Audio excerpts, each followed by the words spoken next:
It's your host, Rick Houston. Once upon a time, Dawsonville, Georgia had one sheriff and one deputy, just like Mayberry, North Carolina, from the Andy Griffith Show. What the area also had were two separate and distinct cultures, moonshine and automobiles, that also came together as often as not out of pure necessity. And trust me, Dan Elliott has stories about both. You know Dan as one of the famous Elliott racing brothers. Dan is intensely proud of both his family's legacy and of the area in which he's lived all of his life. That comes through loud and clear in this episode. I hope you enjoy. Well, Dan Elliott, first of all, we were talking earlier, you've got a way better background than I do. I got old newspapers and old race programs, and you've got basically the entire Elliott family history. I don't have the entire history, but as we had talked about before, Rick, whenever we talked about how I got into this and got a double dose of sentimental from Mother and Daddy. And then there's just so much of this that was, it was fairy tale stuff to me. And I tried to keep the things that meant something to me. As I've told you before, everything in here has a story. And I love the fact that it does. And most everything in here is related to the entire family, whether it be Mother, Daddy, because really all the race team was, that was really Daddy's dream. And he wanted us to start a team, be involved in a team. And that's all he ever wanted to do was be a part of that. And it makes me proud to look around, and the fact that this building was where Mother started the museum, and she was only able to do that for about a year before she had her aneurysm, and then about a year later she passed. So, and I think there's still her spirit that lives in here, because I can leave one day and have things a certain way and come back the next day and they're a different way. It's as if she still is a part of this in a huge way. Well, I love the fact, obviously you have a specific particular interest in your family's history, but when we visited here a couple of months ago there in Dawsonville and the area around it, you also have a deep appreciation for the history of the area in which you live. You've lived there all your life. Yep. And I guess, within just a few square miles of where you grew up, where you were born or whatever. But what is it about the area in and around Dawsonville that has your interest and has that kind of passion? Rick, I guess it's the fact that it was such a small town in the beginning. And I really didn't have that feeling about the small town growing up, because as me, Ernie, and Bill terrorized the roads around here, so the people that knew us, that knew Mother and Daddy more than us, they just knew who we were. We were the three hellions that belonged to George and Mildred Elliott. And we terrorized the roads pretty bad, which what else was there to do in a small town? And for three boys, it was the perfect thing. But the people would call my mom and dad. They knew what we were doing or what we did. Didn't need social media, didn't need Facebook, did not need any of that, because as long as they could find a telephone, they pretty much knew where we're at and what we were doing, and everybody would feel free to call them and let them know. So there wasn't anything that happened that we did that got by any of the people around here. So, but as you grow, you understand what that was really all about, because Daddy was the first one that said, I don't care if you, which he did, but he said, I don't care if you kill yourselves. This was just the way he put it. He said, I don't care if you kill yourselves, but we don't want to kill nobody else. So I'm gonna get y'all involved in something that's going to get you an environment that is going to be safer, and you won't hurt anybody, and hopefully you won't hurt yourselves. And I know where he was coming from, because one of his favorite sayings was "idle hands was the devil's workshop," and there's so much truth in that. Well, I love the fact that you just talked about being a hellion out on the road. Um, how many times over the course of your life have you ever uttered the phrase, "Hey, y'all, watch this"? Well, actually, didn't ever do that much, because we were too busy, I guess, into mischief, and it was mischief, and you look at it as innocent mischief, but it will bite you at times. It will. And to finish where we were at, as far as the people around here, and my love for the county came about. There's so many things in the county to see and do, but it was actually the people of this county, as we evolved from when we first started racing, when we first started in NASCAR, and we were so out of our element. But the people of Dawsonville that we grew up with, that we knew a lot of people. Mother and Daddy knew a lot of people, because Mother and Daddy had a building supply, and that's where we worked at. And you and I both know, Rick, that you didn't start racing at 5 years old or 6 years old when we grew up. You started racing once you got out of school. You were well into your late teens, early 20s, and some of the drivers even older. So you were definitely further down the road, and hopefully you matured a little bit out of that. But it was just a different world. And then for us, beginning our career racing out of the junkyard up there, it's just completely different. But to get back to the point, the people of the county supported us so much from the very beginning through all of the mailing years. If I've heard this for a long time, that usually the people that don't support you are the people in your hometown. And they just didn't know my hometown and the people that lived here that we grew up with, Rick. It's phenomenal to me, and I love every one of them because of what they did, because no matter how we did, it was congratulating us if we did well, or cheering us on. They were our cheerleaders, because other than family and some close friends, that's all it was for us. I happen to live in a small town now, I guess comparable in size to Dawsonville, give or take. And every small town has its local legends. And, we talked about this last night, but this is the Moonshine and Motorsports podcast. And from what I understand, Dawson County and the hills of North Georgia, there was a little bit of moonshining going on in that area once upon a time.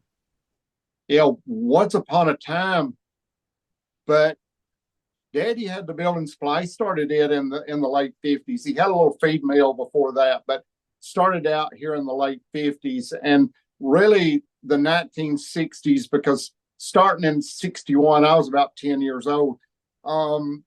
Yes, it was going on. Did not pay attention to a lot that was going on. And Mother and Daddy they really didn't care for the moonshining as much, even though I know through the building supply, Daddy sold materials, I'm sure, to build stills, hogsheads, whatever you needed to do a liquor still. And I know I'm on family property over there where I built about 25 years ago. And probably when I was about 14 years old, there was a still on the family land over there that we didn't know anything about, that the revenuers found, and they blew up with dynamite. And there's still remains of that still to this day over there by the branch over there, because all you needed was a branch, a stream, a brook, running water was all you needed to do a still. But you had to understand that you definitely didn't want to run up on anybody's still, and you definitely did not want to know anything about it. And Mother and Daddy, for the most part, kept us sheltered from that. And as far as having anything to do with it in a direct way, indirectly, I'm sure they did, but directly, no. And that was one of the things that Alcohol was one of the things that, and I don't have anything against it, neither did he, but it's like everything else, everything in moderation. And it was one of the things that he tried to keep us away from was the alcohol and the smoking. Daddy hated cigarettes. Says the guy who once won the Winston Million. I think he hated cigarettes because Daddy was barefoot all the time. Whenever we ran the building supply, he was barefoot all the time. And I think, honestly, he hated cigarettes because a lot of the customers that came to the building supply would throw down cigarettes and he'd step on them and burn his feet. I think that's why he hated cigarettes so bad. Now we know. Now we know. But that and the love of Fords, because like I said, you cut him and he bled Ford blue. And we had a neighbor up here that you cut him and he bled Chevrolet orange. And both had trucks. Both were very adamant about which Ford or Chevrolet they wanted to be behind. But one day Daddy was we were in the store up there and Mother was up there, and the next thing I knew they were drag racing their trucks up the road up through there, and they both had about the same. It's kind of like the trucks that do the drag racing, but both had about the same amount of tonnage on the beds of the trucks, and they're drag racing up the road. It was just every day was a different day, and Daddy wasn't going to let anybody get the best of him when it came to outrunning a Ford. How much do you know about local legends when it comes to the early days of NASCAR? Well, the early days of racing in general. You had guys like Lloyd C. You also had Gober Sosby, I guess was from near there. Was he from Dawsonville? Yes, he was from Dawsonville. Okay. Lived on the south end of the county, but me and his sons, close friends, been close friends for a long time. How did they wind up getting into racing themselves? Was it moonshine related?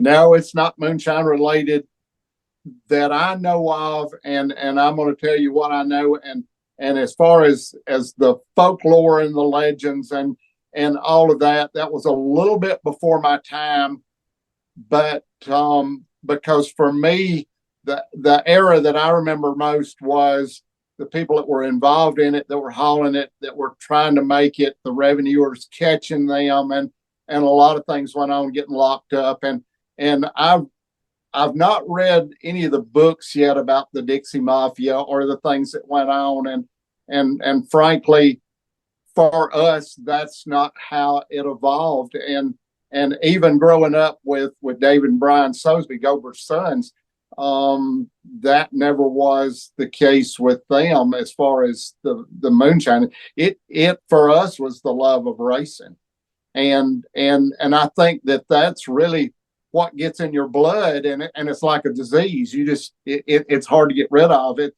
and there wasn't anything else to do, Rick. There was just very little else to do because the county at that time was small.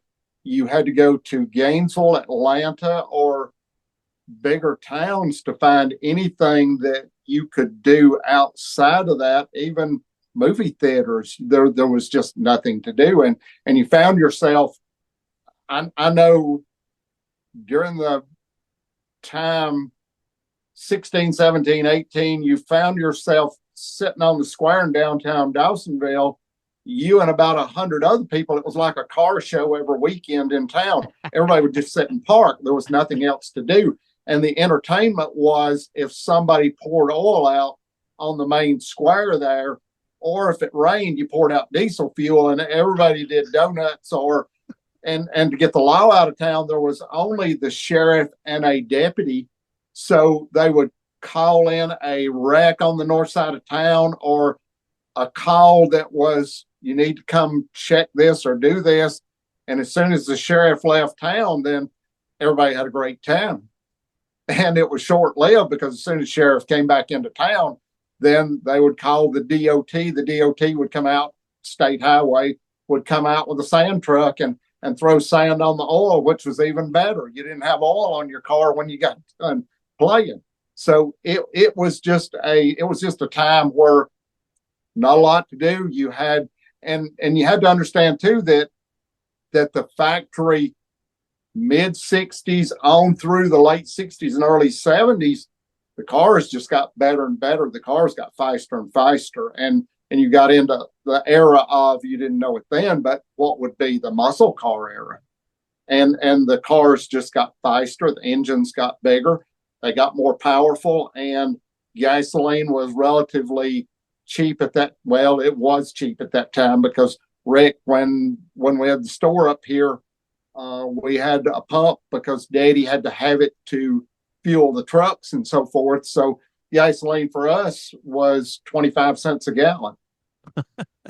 And $2 worth of gas was 8 gallons. So you could cruise all day long on a tank of gas and go play and have some fun, or just sit and watch everybody else.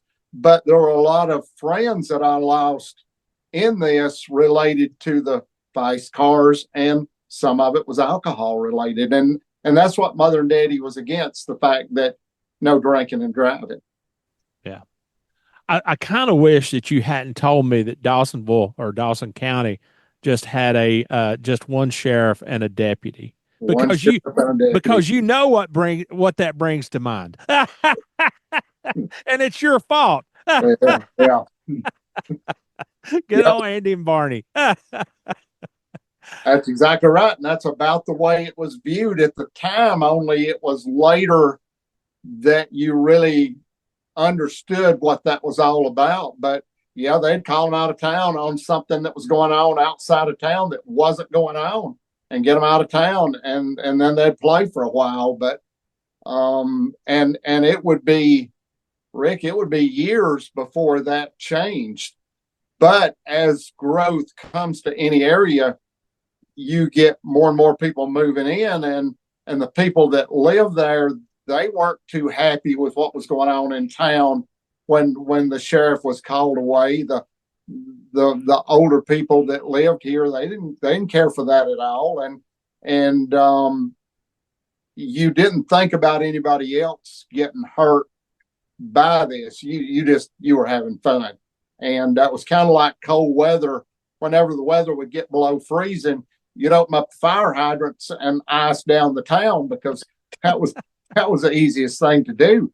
But you didn't realize at the time how really stupid this stuff was.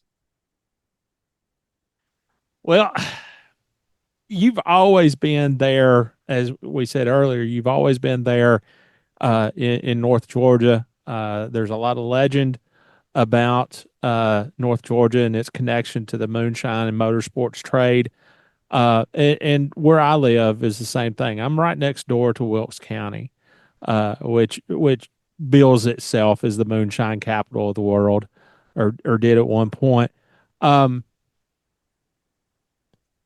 Why Georgia as opposed to North Carolina for you? Rick, I think it was a little bit of everywhere, but I think anywhere you had a small town, and you and I both know that during that era, there wasn't a lot of things to do. So unless you raised chickens, the poultry industry was in its infancy at that time. So there wasn't a lot of that going on. You had to go to Atlanta or Gainesville or other towns to work. So given that, it was an opportunity to, if you didn't have a job, if you had trouble getting a job, this was a way to make income. And it was viewed upon as not an illegal thing. It was, you were feeding your family. It was a way of life. And it was life, because other than that, you'd starve to death. And the area was perfect for it. It was remote. There's a lot of springs, streams, brooks. There's availability of water on property that is relatively sparsely populated, and that's what you had to have. If there was a liquor still around you, even if you knew it, you didn't know it, and you sure didn't say anything to anybody about it. And it was the best way to instigate a lot of trouble in a short period of time. And a lot of people did get in trouble over that, because you had people that didn't like it to the point that if they ran across one, they reported it. But for us, if you ran across one, you just go the other way and hope nobody's behind you following you, and didn't say anything about it. So, but you and I, the books that have been written about this, and the stories that have come out of this, and through the late 60s and the early 70s, how deadly a lot of this stuff was. It really, we don't even think about that part of it, and until you get to reading some of the stories, and whether they're true or whether or not, there's got to be some truth in some of them, I know, and probably in a lot more of them than I give credit for. But just glad that wasn't. I'm glad that wasn't a part of my life, and I'm glad that my mom and dad found other ways and could make income other ways. But I know for a lot of people that was the only source of income, and to feed the family, you had to do what you had to do. All right, man. Anything else that you can think of that you would like to get across about Dawsonville, Dawson County? Anything else in particular? I just think I couldn't have picked a better place to have grown up, and parents, and even the good time we had as a family as we started all of this through the building supply. Daddy always tried to keep us out of trouble. We always found mischief, but even when Daddy bought the Ford dealership in late '69, and still had the building supply for a couple of years after he bought the Ford dealership. So Mother ran the building supply. I helped her till I graduated school here at Dawsonville, and then Daddy had the Ford dealership, and the principal, it really had three areas it covered, three towns, and that was Dahlonega, Dawsonville, and Suches, which they're pretty far apart, but that was the three areas that franchise had. And the dealership was in Dahlonega, so Bill would go help Daddy with the dealership at Dahlonega. But the bottom line of all of this was, Rick, that Daddy, as he bought and sold cars, some of the used cars ended up coming to Dawsonville just because he ran out of room where the dealership was at Dahlonega. So, being the kids we were, we found our way to the cars and Grandpa's field down here. So we'd have field racing every opportunity we could with me, Ernie, and Bill. And I think that for us, and Daddy's love of the automobile and racing as well, because Daddy grew up as well in the area. He was a little bit busier and didn't locate permanently to the area until probably sometime in the early 50s. And Daddy at that time would have been in his 30s. So you can see his love, because Daddy owned race cars before we were ever involved. He always had other drivers. He never drove, but he always owned race cars. They were always Fords, and he was trying to run in the area, because like any of the other areas, you'd have dirt tracks spring up out of a field somewhere. They would start a race, and around us locally, within about a 50, 60 mile radius, there were probably 5 or 6 tracks at one time. And the love of that and getting us started. But growing up in the area was just, it was just a perfect time.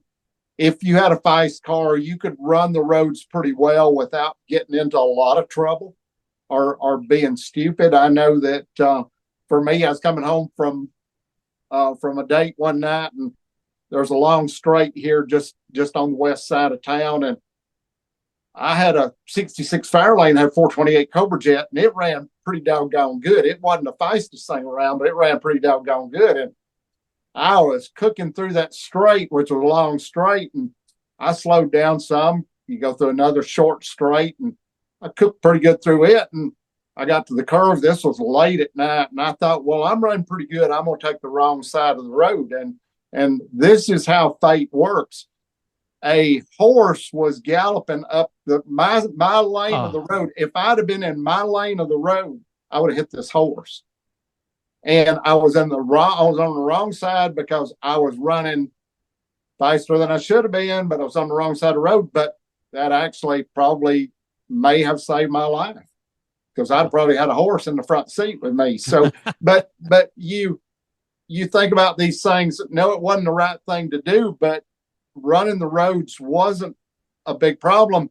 I could name you the families that lived on this road at that time, and there weren't very many. And late at night, you didn't have many cars on the road, and you could see the lights coming, and you had time enough to slow down. And everybody from a small town has pretty much done the same things. And it's just the mischief you get into as a kid. But being from a small town like this, and I hear about Atlanta now all the time, and the street racing and all the trouble that they're having in certain areas, in different towns, even through North Carolina. I saw on the internet where there was a kid up there at Rockingham, and we raced up at Rockingham. And Rick, those roads up there in Rockingham, there's some straights in those roads up there around where the racetrack is, probably 2 miles long. And you've got pine trees up to the edge of the road, but still the straightaways were long as they could be. And read a story on the internet where there was a kid clocked at 198 on one of those roads up there. And I know you can do it, but you have deer, you have animals, you have trees, you have all this other stuff. Horses, wild hogs. You have all this stuff that can cause you grief. But at that time, you could do some of those things and get by with it. Today, you can't. But I love the area that we're in, much like the people that grew up in their own. And I've been fortunate enough to be able to live here all my life. And it, family property, the property I'm on, probably been in the family 150 years. And at some point in time, it'll probably have to split up, but I'm just proud to be able to keep some of it together for right now and be able to live on it, because as I say, I see just about everything I do, I see the family in it, and then all the friends that we grew up in Dawsonville. And had it not been for them, we wouldn't have had a pit crew when we started racing, because most of those people were friends, and they were able to, or did it for nothing, with the idea that when we did get sponsorship, when things got better, that they would be able to get some money. And that's what we were all, but we did it for the love of racing. We did it for the friendship of the families and these people, that the families of all these people we grew up with. It was, you knew everybody. All right, man. Well, good deal. I could sit and listen to your stories forever, but yeah, man, I listen, I enjoy spending time with you and just talking to you and soaking in the culture of the town in which you live. And the thing that I want our listeners to get across, and our viewers on YouTube, what I want them to get out of this is the pride that you feel for the area where you live. For the people, not just the area, but for the people in the area, the people I grew up with. And you were talking about the stories. I can remember Daddy going to Daytona in the early 60s, because at that time I think it was the Permatex race that he had always run, because I was too little to go. I couldn't get into the races if I went. So Daddy bought a motor convoy at that time. They had carriers that would carry 4 cars on a carrier. Now they carry probably 10.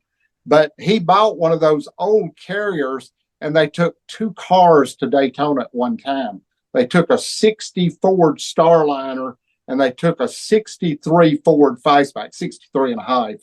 And I can remember Daddy, before he left, because they had to carry fuel from the gas pumps at Daytona. I'd never been, but they had to carry the fuel. And he was telling Mother we had gotten a new wagon for Christmas. And this was in February after Christmas. And Daddy came up and got the wagon. And he said, well, I'll bring it back after we get back from Daytona.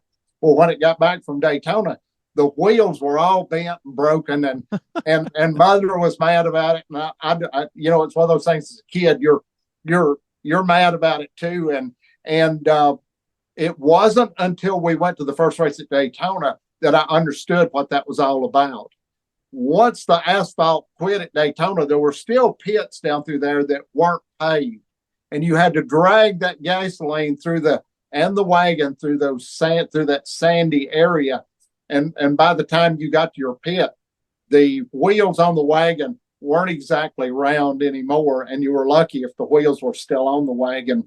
And it's just some of the stories that you remember, and Daddy trying to, on his own. A lot of people are talking about the money it takes to run a team. Nobody knows any better than we do, because the early teams that raced, if you had enough money of your own, you raced. If you didn't, you stayed at home. That's just the way it was. There's no discrimination in racing other than the lack of money. And I can remember a lot of times Daddy wanted to go racing, but we were trying to race on a shoestring, because the business, Daddy's building supply or the Ford dealership, that was what was funding the program, and there weren't any other sponsors. And you did everything you could do to try to keep yourself going, to keep enough money coming in. But ultimately, most of that money all got spent on the race car. And when you look at the return on that, because I was looking through that book I was telling you about, the NASCAR Vault, and I was looking at some of the money you got for a season. I was looking at Richard Petty's earnings over the years, and how little that was in the beginning years, and you can get an idea of what I'm talking about, and how difficult it was. You think it's difficult now? This is a walk in the park now compared to the early years of starting the teams up, because whether or not your wife, your mom, your family wanted you involved in racing, if the racing bug bit you, you were going to do it, and you were going to spend most of the money trying to do that. And at the end of the day, the family really suffered for it. And I still say to this day that the women in racing were stronger than the men that were in racing. I agree. They were stronger. Yeah. I know for what my mom went through, because she didn't like us racing. It made her nervous, and I understand that. And she didn't want us racing because it took away from us in so many different ways. And I've been asked many times, would I do anything different in my life? Well, I hadn't thought about it very much. I don't want to think about it very much. I can't change it. And I see the good and the bad out of it. And for each individual family, you just have to weigh it out.